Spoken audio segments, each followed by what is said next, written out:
On one of Egypt's darkest nights, a war broke out that wasn't just some mythological story.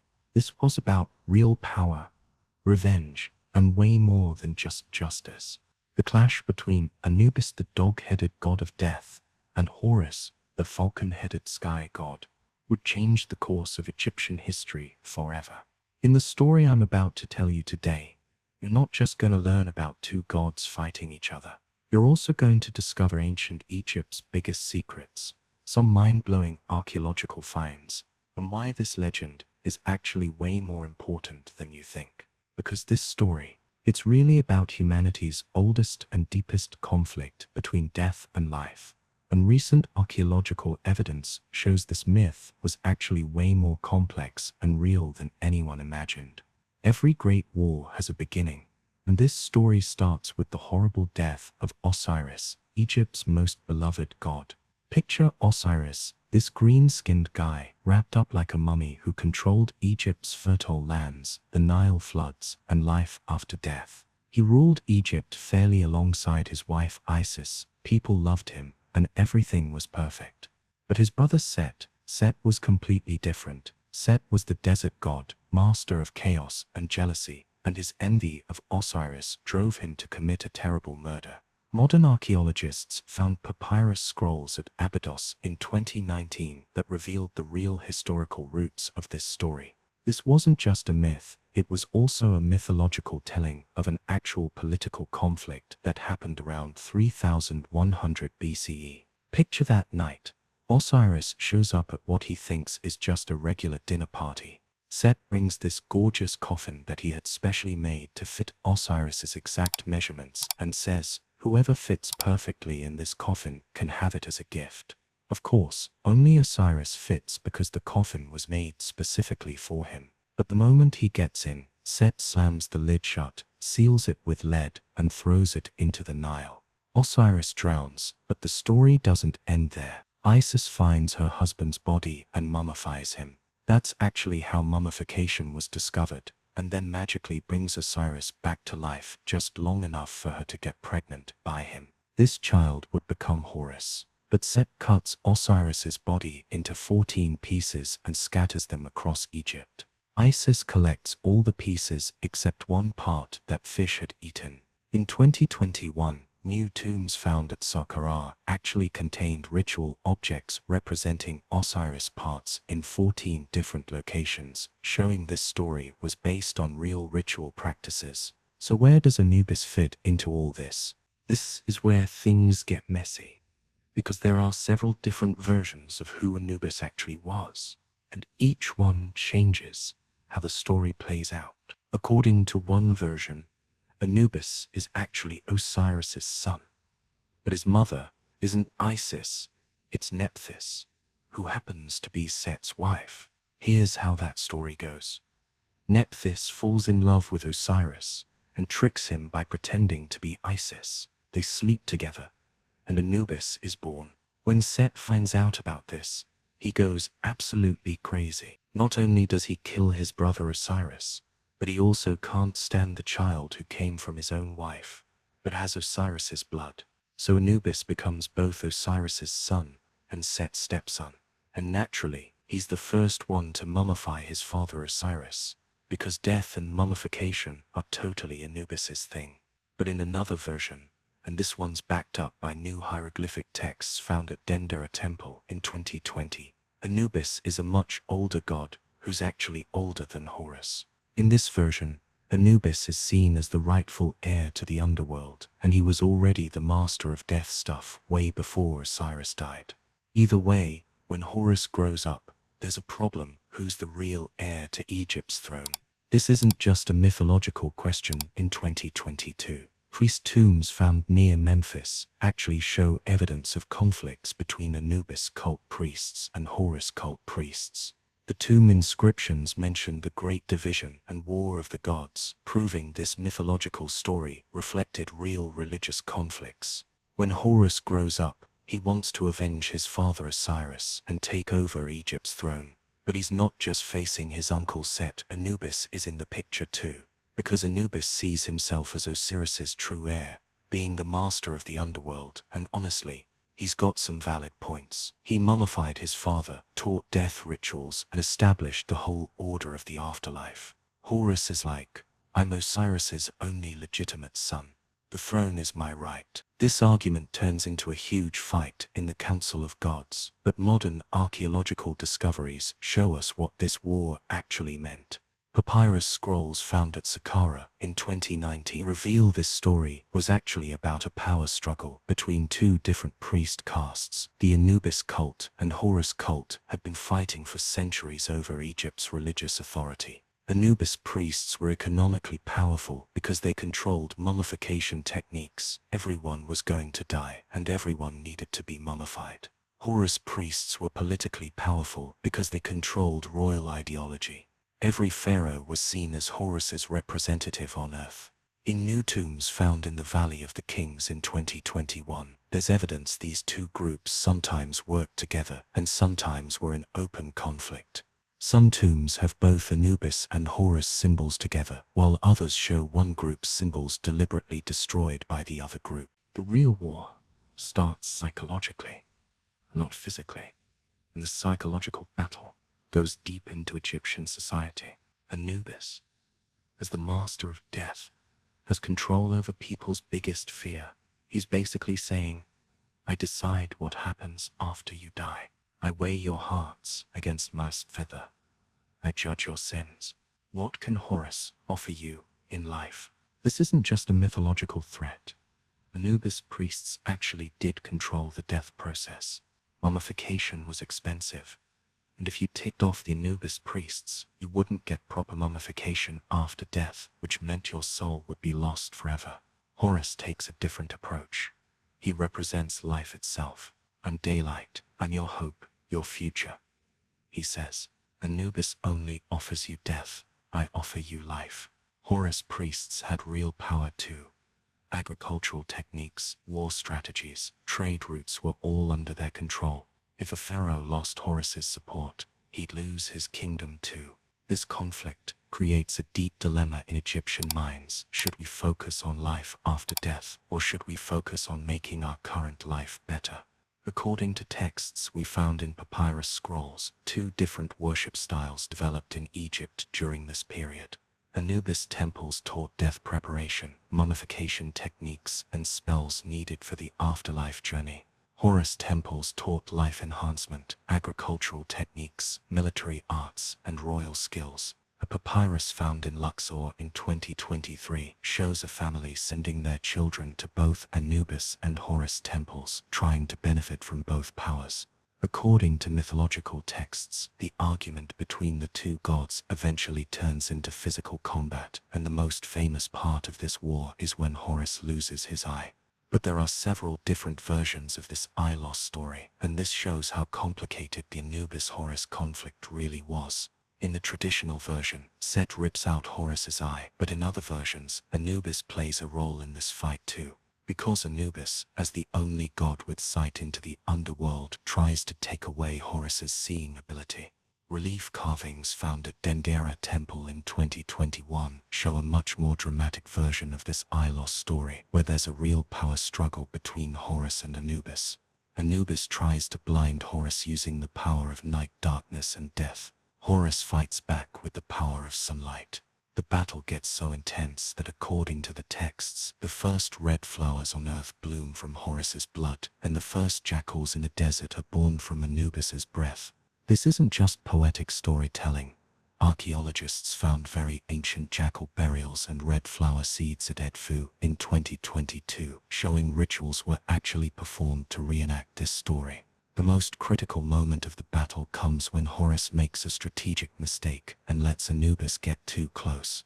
When Anubis's canine teeth reach Horus's left eye, the eye doesn't just get damaged, it's contaminated with Anubis's death power. That's why Horus's eye will never be the same again, but it'll also gain special powers. The Council of Gods realizes this war can't go on forever, so they appoint Thoth, the god of wisdom, as mediator.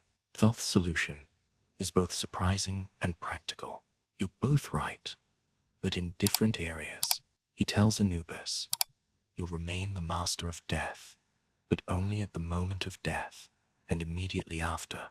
You'll weigh people's souls, manage the mummification process, and guide them to the underworld. To Horus, he says, you'll be the king of the living, and after death, when Anubis's job is done, souls will go to your father Osiris under your protection. This solution actually forms the basic structure of Egyptian religion, and modern archaeological findings show this agreement really did reflect historical events. The stela found at Abydos in 2020 has evidence that such an agreement was actually made. The stela shows Anubis and Horus symbols side by side, with Thoth's ibis bird figure between them. The text mentions great peace and division of duties, but this agreement comes with a price. Horus's lost eye never fully heals.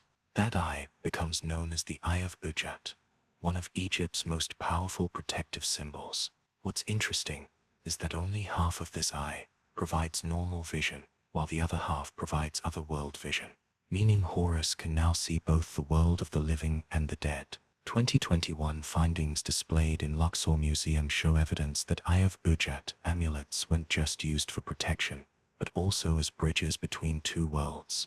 Excavations in Egypt between 2020-2023 dramatically reveal the real historical background of this mythological story, and the findings continue to shake the archaeology world. New papyrus scrolls found at Abydos show that around 3100 BCE, two powerful priest castes really were in conflict. One represented the Anubis cult, the other the Horus cult, and this conflict wasn't just religious, it had economic and political dimensions too. Anubis priests accumulated great wealth by controlling the mummification monopoly, while Horus priests gained political power through close relationships with the royal family. This conflict was actually a critical part of Egypt's unification process. Upper Egypt South focused more on Anubis and death culture, while Lower Egypt North embraced Horus and life culture. The unification scenes we see on Nama's palette actually tell the story of reconciling these two religious traditions, and both sides of the palette have both Anubis and Horus symbols. The discoveries at Saqqara are even more surprising. Here we find joint temples dedicated to both Anubis and Horus, and these temples have wall paintings showing the two gods together. This shows the mythological war actually ended in reconciliation, and the two powers learned to work together. Excavations that started in 2024 at Giza found even older evidence. In priest quarters near the Great Pyramid, tablets dating to 2500 BCE contain much earlier versions of the Anubis-Horus conflict. This shows the story didn't just belong to the New Kingdom period, it's based on at least a 450000 tradition. These tablets mention ancient war and great reconciliation, showing the conflict really was repeated throughout history and ended with similar solutions each time. This war isn't just a divine conflict. It also reflects the depths of human psychology, and modern psychologists are discovering universal truths for humanity in this ancient story. According to Carl Jung's analytical psychology theory, the Anubis-Horus conflict is a perfect representation of Jung's shadow and persona concepts. Anubis represents our fear of death, our dark side, and the realities we don't want to accept. Horus represents our hope for life, our bright side, and our dreams for the future. These two forces are constantly in conflict within every person, because death awareness scares us, but also makes life more meaningful. Egyptians transformed this psychological reality into a mythological story, helping people cope with this internal conflict. The polarity integration technique used in modern trauma therapy is actually very similar to the Anubis-Horus conflict resolution, stopping the war between opposing forces and making them cooperate. A 2022 study published in the Journal of Analytical Psychology examines how this conflict in Egyptian mythology can be used in modern therapy techniques. Researchers found that patients recognizing their inner Anubis and inner Horus was effective in solving psychosocial problems. Plus, neuropsychology research gives interesting results too. Brain imaging studies show that death thoughts Anubis and life plans Horus activate different parts of the brain. The amygdala, is associated with fear of death, while the prefrontal cortex is linked to future planning. Modern neurology is now scientifically confirming this duality that Egyptians intuitively understood 5,000 years ago. Every year in Egypt, this divine war isn't just remembered, it's actively reenacted through ritual.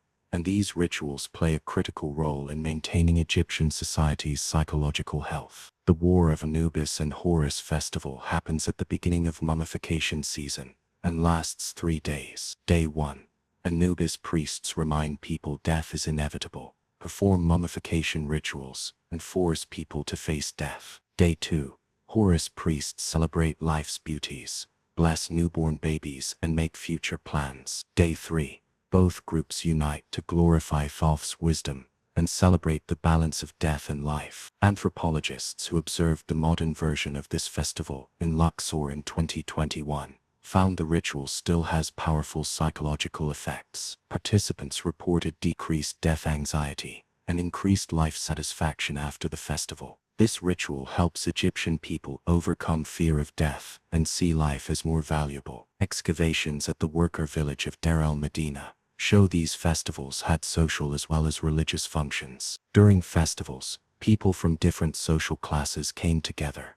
Everyone was reminded they're equal in the face of death, and social tensions decreased. Festival calendars found at Karnak Temple in 2022 show different variations of this ritual were performed at different times of the year. After harvest, death themes were emphasized. During planting season, life themes were strengthened. This shows how Egyptians could harmonize natural cycles with psychological needs. Seasonal therapy techniques used in modern psychotherapy are actually inspired by these ancient Egyptian practices. The effects of this ancient conflict continue today, and we can see traces of the Anubis-Horus dynamic in many areas of the modern world. In modern death anxiety therapy, the Anubis and Horus technique is actively used. Patients first face their death fears in the Anubis role, learning to accept death's reality. Then, in the Horus role, they strengthen their life hopes, make future plans, and increase their life energy. A 2023 study at Stanford University showed this technique was 40% more effective than traditional therapy methods. This story is also used in modern leadership training. Leaders are taught to develop both Anubis wisdom, facing realities, making tough decisions, crisis management, and Horus vision, giving hope, creating inspiration, future planning. In the Ancient Wisdom and Modern Leadership course at Harvard Business School, CEOs experience different leadership styles by playing Anubis and Horus roles. The results are surprising. Companies led by leaders who took this training showed increases in both employee satisfaction and financial performance. The Anubis-Horus dynamic is also used in hospitals and hospice care centers. Healthcare workers can both discuss death reality with patients' Anubis role and show hope and healing-focused approaches, Horus role. This approach implemented at Johns Hopkins Hospital increased patient satisfaction by 35%. Even in child psychology, this technique is effective. Children learn to cope with death, loss, and change through Anubis and Horus characters. Recent discoveries more clearly reveal the historical reality of this story, and each new finding adds new dimensions to the tale. A temple wall found at Dendera in 2023 shows a scene of Anubis and Horus shaking hands, which is the most important evidence that the war actually ended in peace. In this wall painting, Anubis holds mummification tools in his left hand and the Ankh symbol of life in his right. Horus holds the royal scepter in his left hand and the Jade symbol of death in his right. This shows the two gods respectfully acknowledged each other's domains and shared their powers. Similar scenes exist in new tombs found in the Valley of the Kings. An analysis of these tombs gives very interesting results. Here Anubis and Horus together guide the deceased soul to Osiris, showing the hierarchy was clearly established. In a papyrus found in Tomb KV64 in 2022, a priest writes that he was trained in both Anubis and Horus cults and held the title Uniter of Two Paths. This proves that after the conflict, a synthesis solution was really found. The most surprising discovery was made near Alexandria in 2023. In a Ptolemaic period temple found here, Anubis and Horus didn't just make peace bliss, they developed joint rituals. The temple walls have detailed descriptions of a ritual called the Great Ceremony of Anubis Horus. In this ceremony, the living simultaneously prepare for death and celebrate life. The ritual's purpose is defined as maintaining the balance of two powers.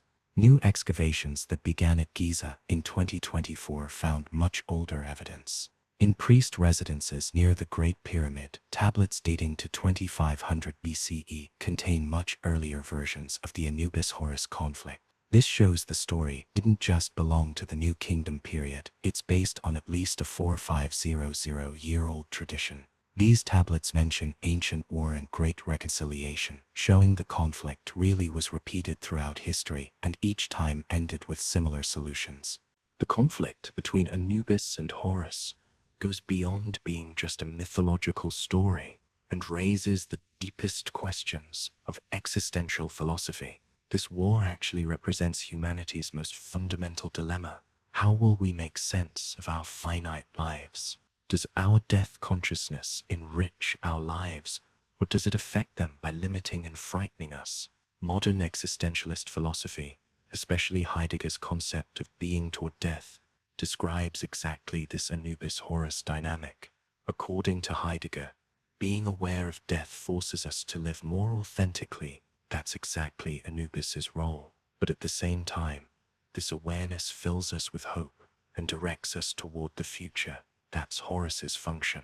Sartre's philosophy of freedom and responsibility similarly reflects this duality. Knowing our death is certain scares us, Anubis, but also liberates us by reminding us that every moment is valuable. Horus, Camus's concept of the absurd, also finds itself in this conflict. The tension between our search for life's meaning, Horus, and death's inevitable reality. This conflict that Egyptians put into a mythological story 5,000 years ago is now one of philosophy's most fundamental topics. Buddhism has a similar dynamic too. The balance between accepting death, Anubis-like, and understanding life's value, Horus-like. In Tibetan Buddhism, the Bardo concept Nimdafert the transition period between death and rebirth, parallels exactly the process Anubis governs. In the Zen tradition, the memento mori, remember death practice can be seen as a modern version of Anubis consciousness. This ancient conflict has left deep traces not only in archaeology and philosophy, but also in the art and literature world, and contemporary artists still work with this theme. In ancient Egyptian art, works depicting Anubis and Horus together are not just religious but also artistic masterpieces. In wall paintings from Tutankhamun's tomb, these two gods play different roles in different scenes. Anubis dominates mummification scenes, while Horus is prominent in kingship scenes. Artists strengthen the story's emotional impact by visually balancing these two forces. This theme continues powerfully in modern art too. British artist Damien Hirst's For the Love of God diamond skull piece reflects exactly the Anubis-Horus contradiction. Death, skull, and life's brilliance, diamonds unite in the same object. Mexican artist Gabriel Orozco's Black Kites piece tells a similar dynamic with geometric patterns on a human skull. In literature, this theme has spread to a much wider spectrum. The Yorick skull scene in Shakespeare's Hamlet is exactly the dramatic telling of this conflict. In Thomas Mann's The Magic Mountain, the contradiction between illness Anubis and health Horus is explored with similar philosophical depth. In Garcia Marquez's 100 Years of Solitude, death and life cycles interweave within a cyclical story. We can find parallels to this ancient conflict in today's social and political dynamics, and these parallels are quite thought-provoking. The distinction between fear politics versus hope politics in modern politics resembles exactly the Anubis-Horus dynamic. Anubis-type leaders try to gain power by focusing on society's fears, terror, economic crisis, migration, while Horus-type leaders gather support by giving future vision and hope. The most effective leaders, Horus, just like Thoth's suggested solution, are those who can use both approaches in a balanced way. We see this dynamic in social movements too. Environmental movements tell both the terrible consequences of climate change Anubis and offer hopeful solutions for a sustainable future, Horus. Human rights struggles have a similar approach, confronting the bitter reality of current injustices, Anubis, and a vision of a more just world, Horus. During the pandemic, this conflict was experienced very clearly. Public health authorities had to both explain the deadly dangers of the virus Anubis and give hope with vaccines and treatments Horus. The most successful countries were those that could best establish this balance. Modern neuroscience increasingly understands how the Anubis-Horus conflict works in our brains, and the findings are quite surprising. fMRI studies show that death thoughts, Anubis, activate the amygdala and anterior cingulate cortex, while life plans, Horus, activate the prefrontal cortex and reward system. What's even more interesting is that when both systems are active, the brain's creativity and problem-solving capacity increases. This explains the neurological basis of the balance Egyptians intuitively understood. A 2023 study published in Nature Neuroscience shows that death salience, death awareness, and life enhancement brain networks are connected to each other, and both need to be active. If only death fear is active, depression and anxiety increase. If only life hopes are active, unrealistic expectations and disappointments occur. Optimal mental health is achieved through balanced activation of both. Research on therapeutic use of psychedelic substances like psilocybin and LSD also reveals this dynamic. These substances create both ego death, Anubis, and rebirth, Horus experiences, and after this experience, patients report both decreased death fear and increased life satisfaction. The war between Anubis and Horus isn't actually a war that never ends. It's an ongoing dance, and this dance will continue as long as humanity exists. This story teaches us one of the most important life lessons. Life and death aren't enemies of each other, they're complementary forces. We can't understand life's value without being aware of death. We can't be at peace with death without knowing life's beauty. We're still trying to establish this balance in the modern world, and the formula Egyptians found 5,000 years ago still maintains its validity. One of the biggest problems of today's world is that we've lost this balance. Western societies generally completely ignore death and focus only on life, causing us to lose life's meaning. Some societies focus so much on the past and tradition that they neglect the future. The Anubis-Horus balance offers a cure for these extremes, neither running from death nor neglecting life, but accepting both and building bridges between them. A large-scale study conducted at Cairo University in 2024 shows that people who apply this ancient wisdom to modern life have better both physical and mental health. This approach, called the Anubis-Horus lifestyle, combines regular death meditation, memento mori, with active life planning. The results are promising. People who adopt this lifestyle have decreased stress hormones, increased life satisfaction, and can make more meaningful decisions. Maybe Anubis and Horus aren't still fighting, maybe they're still dancing. And this dance continues inside each of us, every day, every moment. The issue isn't which one will win, but how both can live in harmony. In the complexity of the modern world, this ancient wisdom continues to guide us, understanding life more deeply by befriending death, not fearing death by loving life. The legacy Egyptians left us isn't just an archaeological find, it's living wisdom. Each of us has an Anubis and a Horus inside, and learning the dance of these two forces might be one of humanity's greatest arts. This war didn't end because it doesn't need to end. It's the rhythm of life itself, the pulse of existence, the heart of time. I hope this story taught you something not just about ancient Egypt, but about yourself too. Tell us in the comments, how do your inner Anubis and Horus dance? Which one becomes stronger in what situations? And most importantly, how do you manage to balance these two forces? If you love these kinds of deep history stories, don't forget to subscribe and turn on notifications. Next week I'm going to tell you about the secret strategies behind Cleopatra's political genius, and spoiler alert, everything you know about her beauty might be wrong. The dance of Anubis and Horus continues. What about your dance?